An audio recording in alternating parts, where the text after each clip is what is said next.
Get out the insurance cards, get out the co-pays. The office is open, my friends, as this video is brought to you by drroto.com.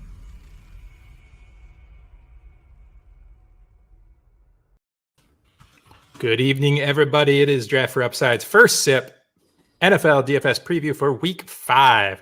Brought to you by drroto.com, your daily prescription of fantasy sports.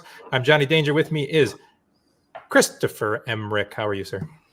I am doing fantastic. Ready to take a look at this slate. Last week was not as good as the week before for me, so I'm kind of, ready to tackle it, ready to wash that bad taste out of the last week out of my mouth, even though it wasn't terrible, but it certainly wasn't a $40,000 win. So, let's go ahead and see what we got. It wasn't, but we're going to do it again this week, and it is not going to be with Robert Woods in the lineup. I'll tell you that. I'm done with him. Chris.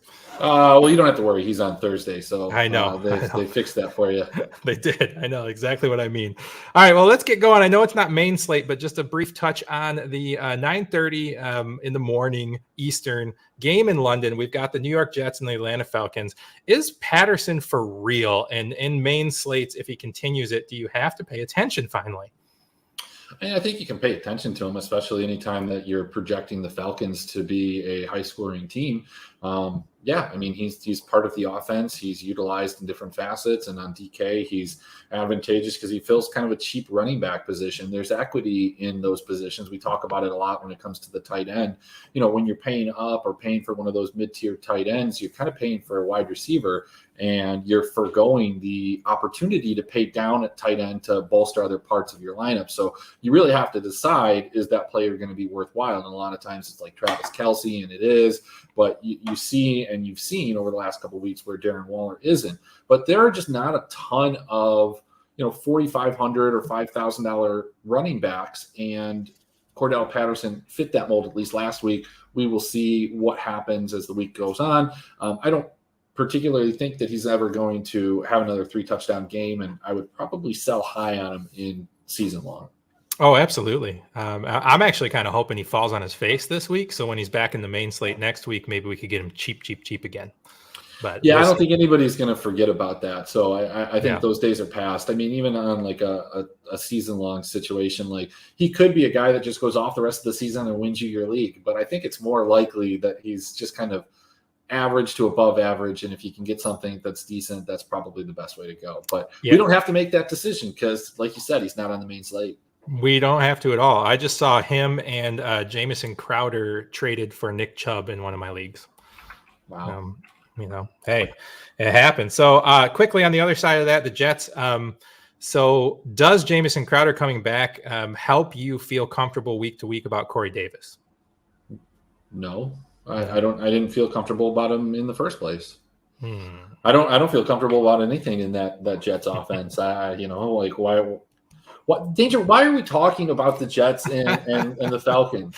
Because I'm going to play 20 showdown lineups first thing in the morning. That's not what we do on this show. We're not playing this. Let's get on to the main slate. You told me not to go off the rails. I told you I was going to go off the rails. I don't want to talk about the Jets. I don't want to talk about the Jets if they're on the main slate. I'm not talking about them in a London game. Come on, let's get into this. Let's just talk about an equally. Hey man, you prepped me for the show. Said don't get off the rails. You knew it was going to happen immediately. I told you. All right, we got the New Orleans Saints heading over to Washington football team. The Saints are favored by 2, which is weird to me. Maybe this is just a Washington football +2 bet for me right now. Yeah, I mean, sure. I mean, the questions that I have here is that the Washington football team offense has been one that has been pretty interesting. I mean, you have Terry McLaurin, you have Antonio Gibson. I don't know if he's going to end up playing. I know he was banged up and left the earlier game. I don't see a Q tag next to it, or has he been already ruled out? No, there's the Q. We'll see kind of what this offense is going to look like with possibly out Antonio Gibson, without Logan Thomas, as Curtis Samuel kind of gets moved in. This Saints defense has been pretty decent at limiting other teams. The spread at 23-21 doesn't necessarily really interest me a ton. It doesn't. It just with the Saints don't feel like the Falcons did last week, where the Falcons were an offense that could put up a ton of points, and certainly the Saints can, but they've been run heavy. They haven't been throwing the ball. Jameis Winston's been staying under 25 pass attempts. So I don't think that I'm going to have much of this game at all. If I did, it would probably be Terry McLaurin, but I'm going to, kind of look more into it. I don't have a lot of interest in this. I mean, I think that's going to be an overreaching theme this week with fantasy, that a lot of these games are not interesting. Either they're huge spreads, people are priced up. We're not getting those inexpensive kind of deals in places that we had in past weeks. And you don't have Patrick Mahomes, you don't have the Rams, you don't have Russell Wilson, you don't have, the aforementioned New York Jets. There's just a lot of teams that are missing that make it hard to kind of pinpoint who you want to play. Yeah, I can agree with that. On a quick seasonal note, does it seem like Deontay Harris has kind of become the player we thought that Callaway was going to be at the beginning of the season? No, I think that they're pretty similar. Yeah, he's putting up the better numbers. Not really. I mean, they're pretty similar, man. Just curious. I know we all had some love for Callaway and Brown, and it didn't really pan out. But this offense is, bleh. Anyways, let's keep moving. The Green Bay Packers heading to Cincinnati. The Packers are only favored by 3, 51-point spread there. I keep waiting for that just big explosive, like 2-touchdown, 150-yard game out of Adams. Is that this week? Yeah, I mean, looking at this game, this one is the Packers have been pretty good against opposing like outside wide receivers. So you would think that Jamar Chase is going to probably have some challenges playing against Jair Alexander, who's definitely beatable. But this Bengals team, I don't know. I think they're a fraudulent 3-1 team. I do think Green Bay comes in, they win. They're a road favorite. So that's why you have that. I'm hoping that Davante Adams gets going. I mean, it absolutely has to happen. It really hasn't on a main slate, and there are not a lot of options, as we previously mentioned. So I am kind of interested on the Green Bay side of things here, and then maybe like a run back with like Tyler Boyd or, one of these maybe cheap running backs from Cincinnati if Joe Mixon doesn't end up playing. Yeah, I haven't looked at the pricing yet this week, but yeah, I mean, there's some interest in P. Ryan. There's some interest in Evans. Seasonally, at least. I haven't looked at pricing yet. So, yeah, I mean, Davante Adams is at 8,200. I'm guessing MVS is out another week, and if he is, Randall Cobb at 4,000 should probably be pretty popular and would be an interesting double part to that stack. This Cincinnati defense has looked admirable, not absolutely garbage like it did last year. So, people probably won't flock to this. But again, in terms of premier talent at the QB position, there's not a ton on the slate. So people might go to that Aaron Rodgers stack with Davante Adams and hope that it creates something for him. I mean, I like it. MVS out, just a couple more targets that could be there for Adams. I mean, I'm just waiting for that 10-catch, 152 touchdown game. It's coming. Could be this week. Sure. So let's move on. Let's go down to the Detroit Lions heading over to the Minnesota Vikings. We've got a 49 spread. We got the Vikings favored by 9. Is it a Cook get-right game? I mean, yeah, every running back against Detroit has done well, so it's one of those things that except for Baltimore, the week I played against them. Son of a bitch. Yeah, I mean, it's one of those things where that's one of the first places you want to look. Who's playing Detroit? Look at the running back, but Cook at 8,400 is one that I'm going to have to give a lot of thought to. I think it would be a lot easier, and it's going to be incredibly chalky if Cook decides to sit. He obviously did not look 100% last week, and he probably should have sat there against Detroit. I mean, I almost think it's the wise thing to do as a 9-point favorite at home. Just let Madison do all the work and, come back healthy on the Detroit side of things.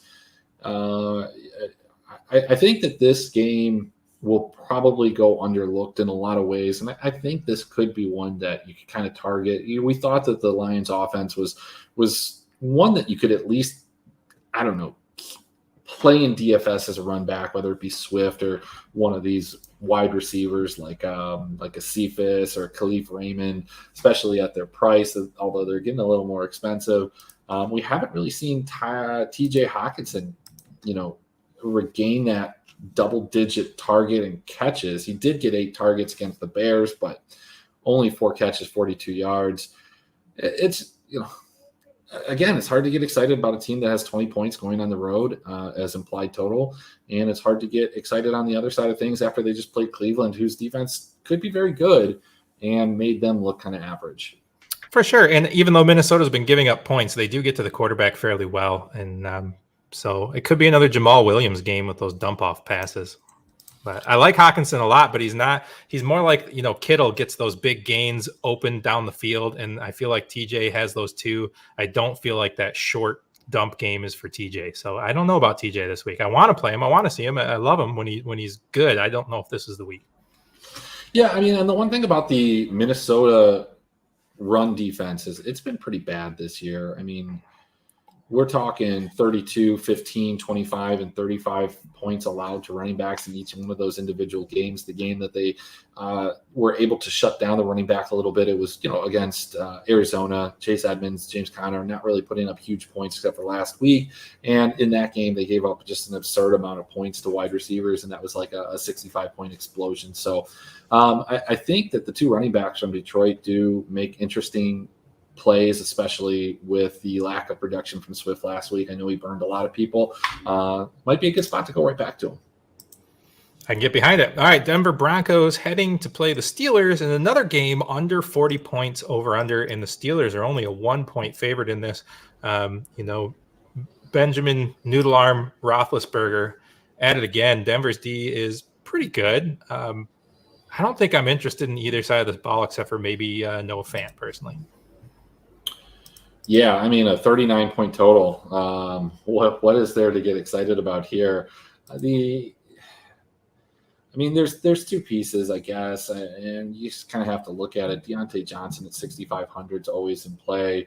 Noah Fant is getting a little bit expensive at 4,900. And then you have Najee Harris, who plays just an absurd amount of snaps and is getting just a ridiculous amount of targets. And so they're going to rely on him. They have to. Ben can't really throw the ball, but a 39-point total is just tough. It's just tough to play anybody from this game at all. Yeah, I'm truly uninterested. Drew Lock is awful. So, no. Moving on. Tennessee Titans heading to Jacksonville. Tennessee took the L against the Jets last week. I think they're fired up. I think they want to get right on that. I think that maybe 4 losses in a row for Wonder Boy quarterback over at Jacksonville. For the first time in his entire career since before high school, has he lost a regular season game. Is it getting to Trevor Lawrence at all, do you think? And is Tennessee going to come out here and just, again, 40 times to Derrick Henry? Are we going to see A.J. Brown and Julio Jones? I think A.J. Brown was in practice today, so I expect him to be back. I don't know anything about Julio Jones. We'll see as the week goes on. I would still expect a fairly decent workload from Derrick Henry. This Jags team has been pretty bad defensively in all facets, but especially against running backs of lesser caliber and lesser volume than Derrick Henry. So, he's pretty expensive on FanDuel, but on DK, still only $9K, and he's going to get his, and he's going to get some touchdowns. I'm interested in this game. This is the one that kind of leaps out. And both defenses are trash, man. I mean, there's room here to explode. Yeah, absolutely. I mean, even on the other side of things, with James Robinson at 6,000, he's just a guy that it seems like the Jags have kind of realized that he is one of their better offensive weapons. And dum, dum, dum. I don't know if you can really rely on Marvin Jones, who's now up almost at 6K. With Chark out, he's going to get more attention. And I think the more attractive play just initially is maybe Shenault at 4,800. But yeah, I think you can play Trevor Lawrence. I think you can play Ryan. I think you can play all parts of this game. This is probably one just initially that I'm feeling like a game stacking and building around. We'll see what happens as the week progresses. We don't have any ownership. So if everybody else feels the same way, then I probably don't want to be here. Right. Yeah. Josh Reynolds always sneaks into these conversations when we have hurt wide receivers over there too. Yeah, I think that you're going to see the wide receivers, so I don't know if that's a guy that you want to play. I guess the other thing that to keep in mind here is this is going to be in Jacksonville. Depending on what the weather looks like, if it's going to be hot and humid, I know it's in October, but man, that's a tough place to play. It's not quite Miami, but you're still in Florida, albeit really North Florida. Derrick Henry could really just kind of go off in the second half of that game if the conditions are right to kind of wear down the defense that's already not that good. Yeah, I kind of like just starting to build with Henry and Robinson and seeing where it leads me. But let's move along. Let's go to Philadelphia, heading to Carolina. We got a 45-pointer. Seems a little low for the possibility in this game. 3.5-point favorites are the home team. Darno, man, I mean, 5 rushing touchdowns. That's kind of crazy. Yeah, this is so the Carolina Panthers are kind of like the Rams light. You've got DJ Moore, who's similar in production to Cooper Kupp, and you definitely want to play him. He's up at 7,500, super expensive for DJ Moore at least, but not for the production that we've been seeing from DJ Moore. Sam Darnold has been playing fantastic. This Eagles defense is not who we thought they were after week 1, and it's an interesting spot to kind of stack those two guys. But then you have that Robert Woods-esque player in Robbie Anderson, who they are trying to get the ball to. 11 targets last week. Do you use the leverage? He's going to have a couple, blow-up spots, and it could be this week against the Eagles. On the Eagles side of things, they look completely uninterested in getting Miles Sanders involved in the game. Kenneth Gainwell is somebody that you can play, but he's kind of expensive for kind of an uncertain role. At 4,900, he's still a cheap running back, but running it back, it just seems like Devontae Smith is probably the guy you go to. I think this is another one of those situations, and we talked about it, and maybe it was last week. I think it was, where the industry was talking about this weird double stack instead of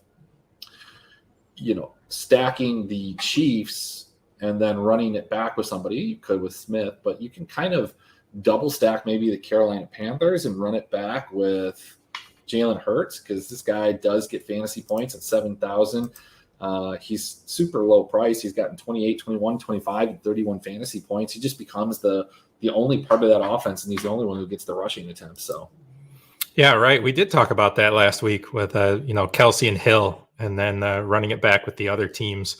Quarterback, sadly, Hill scored all the points. Kelsey scored none. But I guess if you were looking at that matchup and hoping you get 25 out of both Kelsey and Hill, they almost got there with just Hill alone. So, yeah, no, if you played Kelsey and Hill, you are not in a good spot, despite Hill's explosion. Right? But it was kind of funny when you look at two players like that and hope you get 50 out of two of them, and you got 40 out of Hill. Sadly, you got 6 out of Kelsey.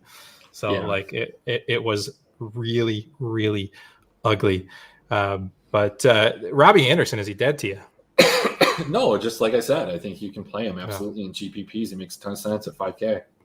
Yeah, him and Woods. I should just play them both this week. The next time I can together. I can't play Woods this week. All right, let's keep going on here, man. Miami Dolphins heading down to Tampa Bay. We got a 10-point favorite in the Buccaneers, but still only a 48 game total. Well, yeah, I don't think the Dolphins have scored more than 15 points in any of their games or something like that. I mean, so you're not going to be a truther for their quarterback anymore. You're not going to be a Brissett. I was never a truther for him. I just thought he was a low priced option that could kind of be a pivot off of a different low price option. I don't know, Chris. I played about 4 Jacoby Brissett lineups over the last couple of weeks, and I don't know where I got that idea from. I didn't say that he was a wonderful play all the time. I just said hey, he's a pivot. I'm not a truther for Jacoby Brissett. I'm a truther for $4,800 quarterbacks that have rushing upside. But this isn't the game where I want that. I mean, they're going to throw the ball a lot. And one of the things that you've seen from Brissett is that he's been rather ineffective passing the ball, despite the fact that this is going to be a defense that everybody has been able to pass against. I'm probably not going to that Brissett well. I do kind of like playing Tom Brady here. It's just figuring out who you're going to go ahead and pair him with. Just again, because I mean, it's just one of those situations where they don't run the ball. Now this Miami team has given up a ton of points to running backs, just absolutely insane. They cannot stop the run. So, I mean, if there's ever a time I play a Leonard Fournette lineup, and maybe it's this week. So I have this feeling at 5,200, he's going to be a little bit chalkier than you might expect. And I mean, if he's above 10%, I don't even know if I could play him above 5%, to be honest. Yeah. Well, we'll check back in. If you are not members of drroto.com, please join one of our packages and you can get in on our exclusive members only Discord that Chris and I go over the last call DFS plays at 11:15 a.m. Eastern till noon. Right before game lock. So we're all about it. So make sure you get back here for that. On that note, we have a visitor. I mean, a long lost visitor, man. When was the last time we saw this guy here talking football? Was it like pre-COVID? Like 2019 for sure. Did we not last year at all? I don't think you did. We were here. I think you popped in maybe one time in on a Sunday morning. Maybe you were here as much as Lou was. You're right. Last fall was tough. No, that's true, man.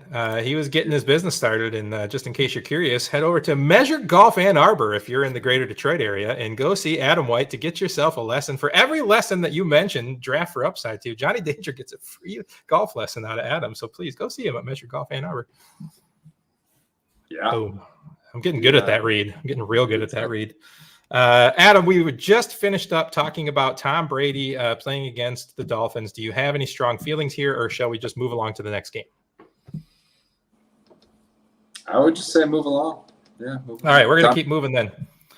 We got the last 1 o'clock game. We got the New England Patriots heading to the lowly Houston Texans. They've got this at 39.5 over under. They've got the Patriots at 8.5 point favorites. So basically the Patriots are going to score. The Houston Texans are not.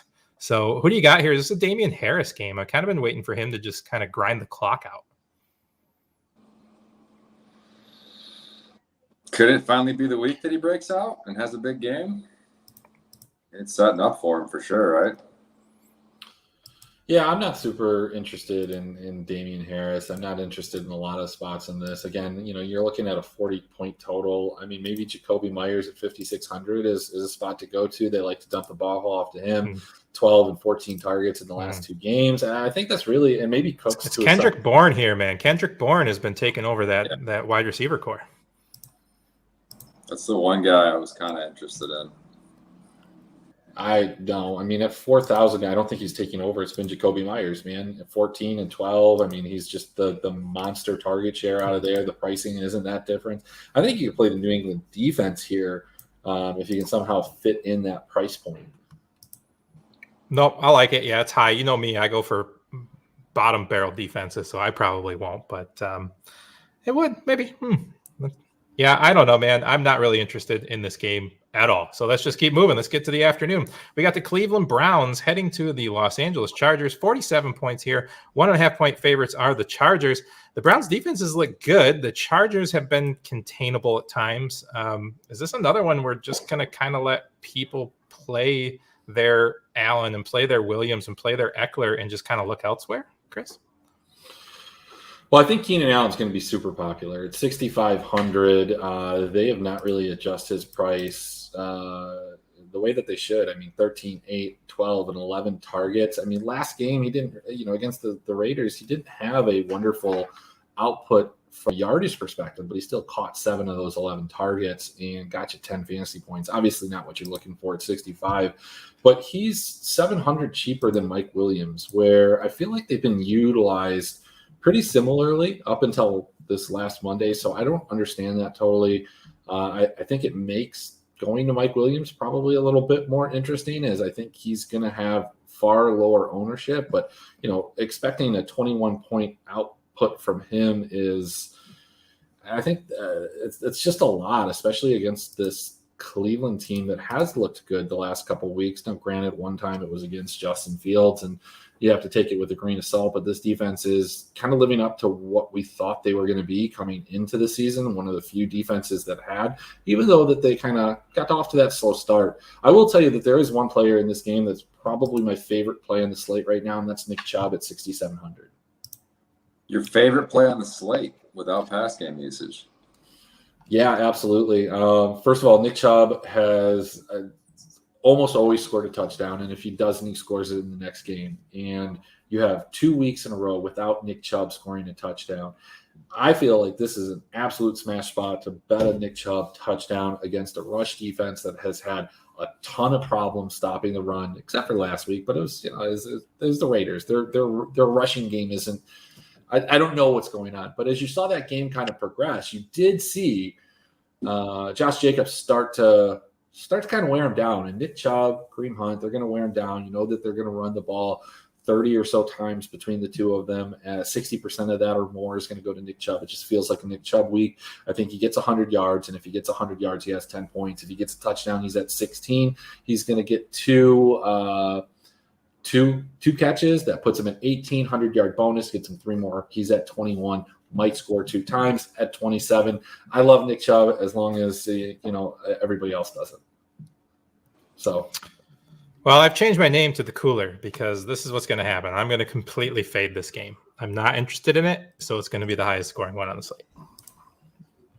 So that's what happens. Yeah, I am with you, Chris, on Mike Williams, though. He had a few really good games to start the season. Kind of dud last week on Monday Night Football, and him being more expensive than Keenan despite not having the output last week.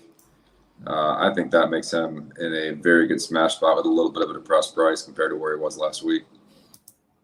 Yeah, again, I mean, it just depends on how these things shake out. But I like you said, it should be Keenan Allen, like 20% ownership or higher. Yeah, and everyone kind of watched him dud out, so they're not going to want to play him. But I'm all in. I like that a lot. And this could be a game where the Browns try and give Keenan and Eckler a little more attention, and then the Chargers have to go to Mike Williams to move the ball. So, well, I'm putting the money on the under right now. So book it. All right, let's keep moving. Let's go to the Chicago Bears heading to Vegas. 5.5-point favorites are the home team, 44.5. Yet another low-scoring affair prediction.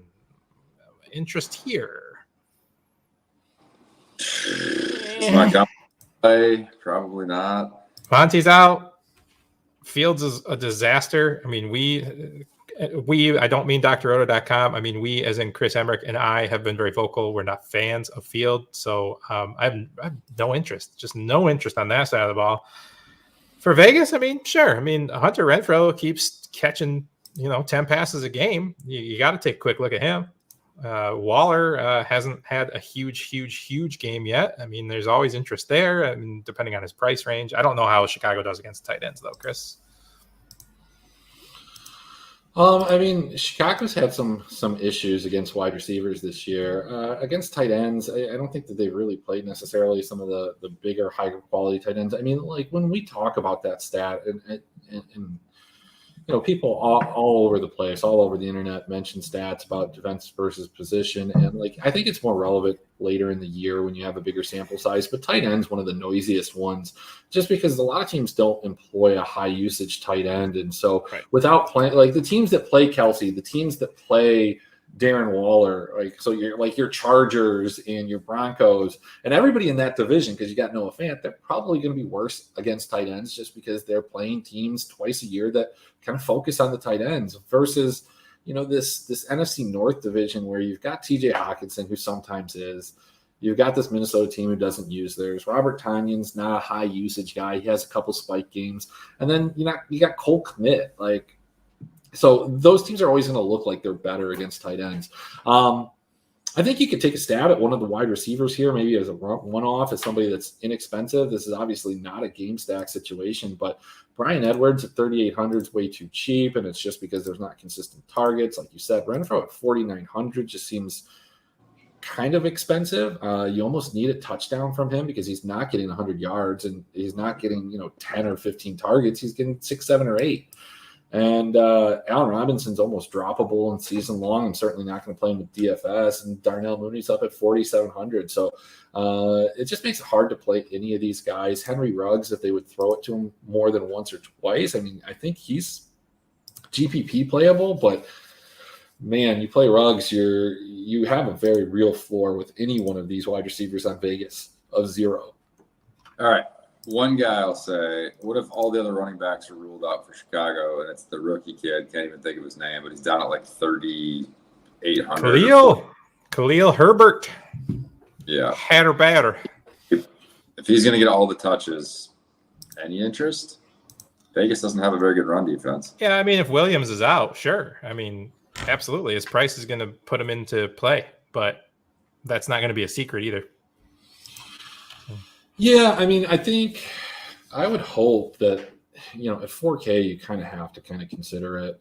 Even with Fields there, we haven't seen him run. I don't think he's going to run, but somebody's got to run. And you're right. Like, Vegas isn't good against the run, but at the same time, man, like you saw what happened against Cleveland where they put up like 50 yards of offense. It doesn't matter if you're 1K at that point. If you're not moving the ball at all, it's just like, it's a problem. And, the Raiders do have some decent corners and a decent secondary. So I think it's going to make it a little more difficult for Fields, who seemingly doesn't even like to throw the ball to open people. So, yeah. What was the line last week? 209 yards, 0 touchdowns, 1 interceptions, and 9 yards rushing. Yeah. I think his rushing threat is a little overstated. I think he had a couple good games in college, but it wasn't a consistent thing. He had like 400 yards one year and 500 yards another year. I mean, that's not huge in college. Yeah, no. He's not Jalen. He's not Lamar Jackson. Right. All right, moving on to another divisional game. We've got the Giants heading down to Dallas, 7-point favorites. The home team, 52 points here. Daniel Jones has been kind of fun to watch fantasy-wise, and Dallas is really kind of, transformed into a different team. Dak's not needing to win the games. Elliott has found his cuts and his holes again. Their defense is playing better. It's strange. This is kind of a game last year we would have been like, let's load up every Dallas position, player in the passing game and rock, but that's just kind of not the case. Elliott's kind of my favorite running back in the high end this week. Yeah, I mean, I would agree with that. This New York team has looked really bad against the run. I mean, they've looked bad against quarterbacks. They've looked bad against running backs. This game does project to be a high-scoring affair. Ezekiel Elliott's still only 7,000. He's been putting up those numbers. He does have the usage. I like Elliott. I mean, an Elliott-Chubb lineup and then kind of building around that with the correlation is one way to go. I think anybody on this Dallas wide receiving core is probably going to be a little bit under-owned. CeeDee Lamb at 6,200. It's a great price for a guy that we think can have a tremendous ceiling. He just really hasn't flashed it besides week one. I guess the concern is if they get out into a lead with Elliott, the game script goes negative for him, and it just looks a lot like last week. For sure. Adam, I think, last year what we saw, CeeDee Lamb, I've been thinking about this, right? And he kind of disappeared after week one, but what he was their answer to Elliott's ineffectiveness. They threw a lot of screens to him, a lot of quick slants, a lot of, throw it immediately and let him run after the catch. And with Elliott being effective this year, it's not happening. So what are your thoughts on Lamb in general? I mean, do I sell him now before he has yet another bum game?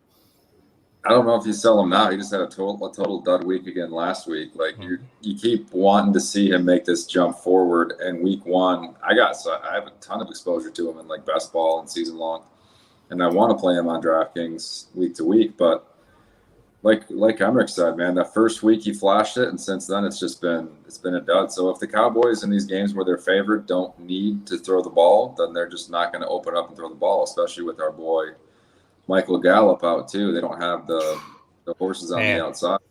Telling you, man, that offense just can't play without Gallup. It's clearly they have to run the ball because they don't have the generational talent out in the wide receiver core. Clearly that's the issue. Clearly that's the issue. All right, last game on the slate. My 49ers heading over to Arizona, a 50-point game here, 5.5 points for the Cardinals.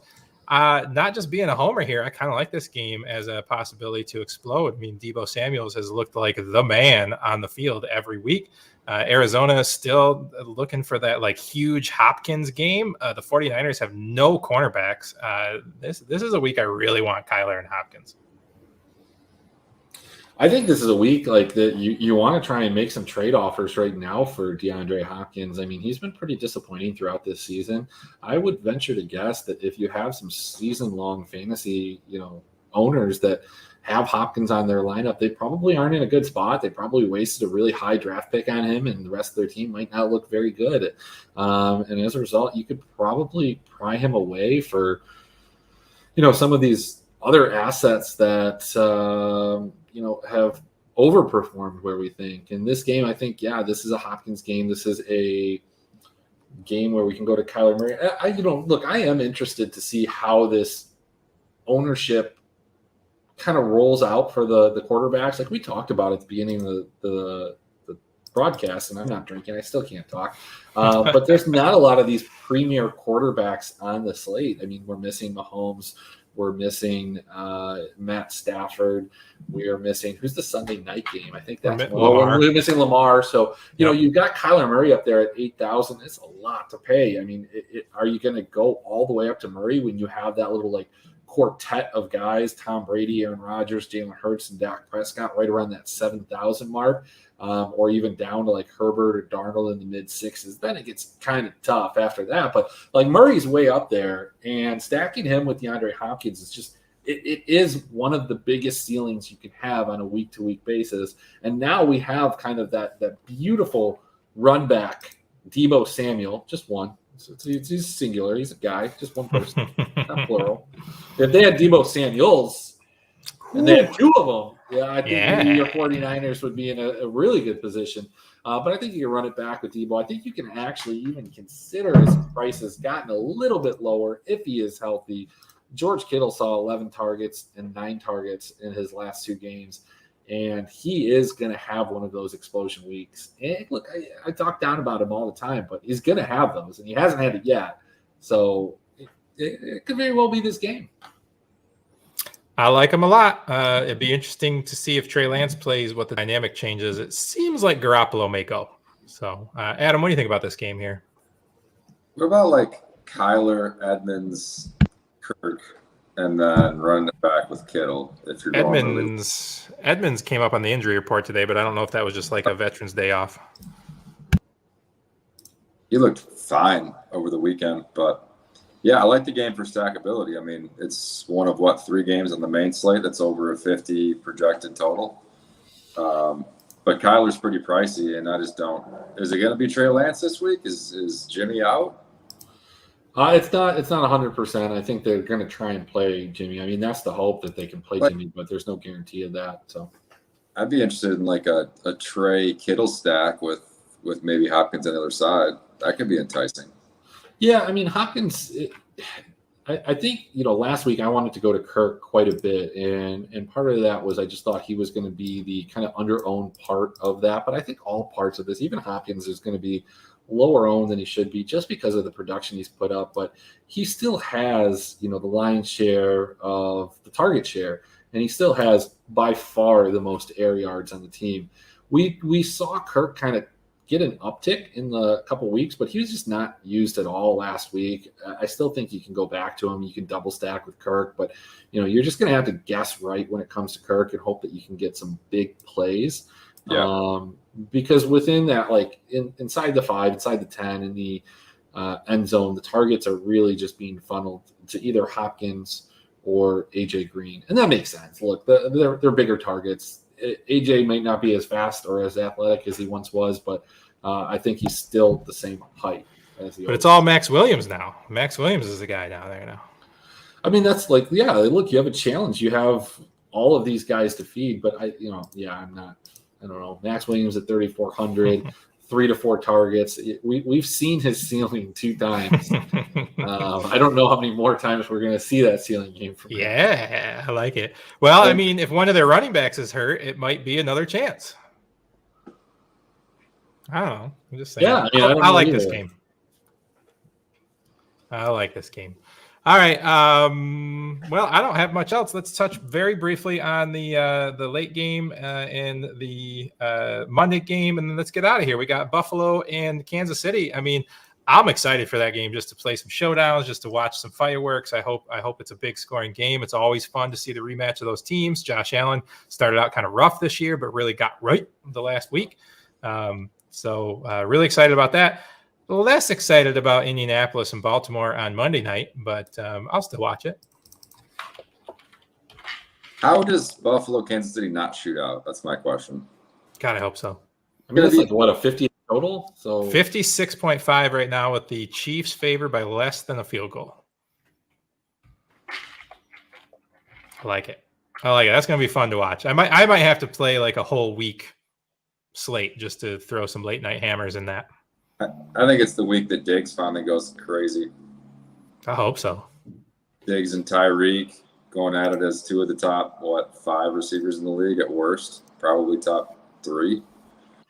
And that was very much a thing last year, that on showdown slates, primetime slates, or even on Tuesdays when Buffalo played, that you captain Diggs, and if they won, Diggs was always like the optimal captain for Buffalo. He's just a primetime performer. He's like that 2017 Bulls team on TNT, like primetime national television rondo. Yeah. No, I mean, he's ready. He's still getting the targets. His target share is still over 30% on the year, and those are Josh Allen targets, which are pretty valuable. I think he's a tough guy to overlook. On the Bills, Dawson Knox has been seeing a ton of red zone share here recently. A lot of targets in the end zone, but KC, it's so concentrated, right? It's Kelsey and it's Tyreek, and if you want to sprinkle in some CEH, but kind of like you were saying with Max Williams, CEH, I don't know if he's hit his ceiling 2 straight weeks, but he's had 2 straight good weeks. I don't expect that to continue against the Buffalo defense in a shootout game. Talking about Knox, man, Chris and I were talking about it kind of offline earlier, and actually kind of online Sunday morning, I guess, but he's kind of this year's Robert Tonyan, and I've told a few people in seasonal that have him, I'm like, trade him now. He's hot. He's had touchdowns in straight games. Like, get rid of him. His ceiling games have been there already, and Diggs is going to take over. But if he's going to keep scoring touchdowns like Tanya did last year, why do you get rid of him as a tight end? Because Tanya scored 11 touchdowns, but as Chris pointed out, it was like 4 or 5 games. He scored all that in, and the rest of the games were just duds. And even when he scored the touchdowns, from a season-long perspective, he made sense. But he was like 4,000 or 5,000, and he'd score a touchdown on 2 catches and 18 yards. He had that one massive game against New Orleans that was extremely fantasy relevant, and it looked like he had 2 or 3 other games that you hit his kind of floor. But towards the end of the season, as his price adjusted, he just didn't make sense. I guess depending on your position and what kind of tight end situation you have on a season-long team, do you get rid of him? Tight end's a tough position to have 2 of and kind of fill back in. So, yeah, I get that. I don't know if you guys saw this, but Gilmore went to Carolina. Yeah. I did see that, and kind of perfect timing for seasonal or DFS leagues when people are down on Carolina's defense getting trounced last week, and they were dropped in like 4 of 6 of my seasonal leagues, and adding him in there might be a great reason to pick them right back up. They have some good matchups coming up too, though. I would have loved them to come to San Francisco, where we have like 7 of our top 7 cornerbacks injured. That'd have been great. But is it just a theme now? Do the Niners just have injury problems? Are there trainers just subpar or what?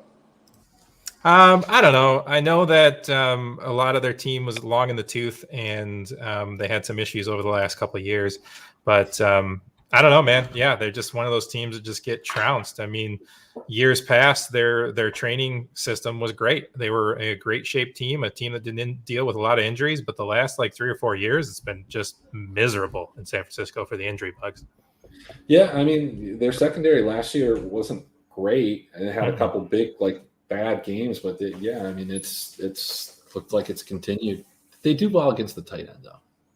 They do well against the tight end. I appreciate that. All right. Any parting thoughts, my friends? Adam, it was so wonderful to see you twice tonight. If you didn't catch the In the Cup PGA preview that we finished earlier tonight, you can check that out on the webpage as well. But you're a good looking man. I just miss you. The Rams stack coming back with Lockett. That's all I got. I didn't get to talk about that game, so Stafford with your favorite pass catcher probably Cup and coming back with Lockett. Bounce back week for those guys. Yeah, maybe a little Freddie Swain. Look here. I think you captain Robert Woods. That's where you got to go. Here's the thing, man.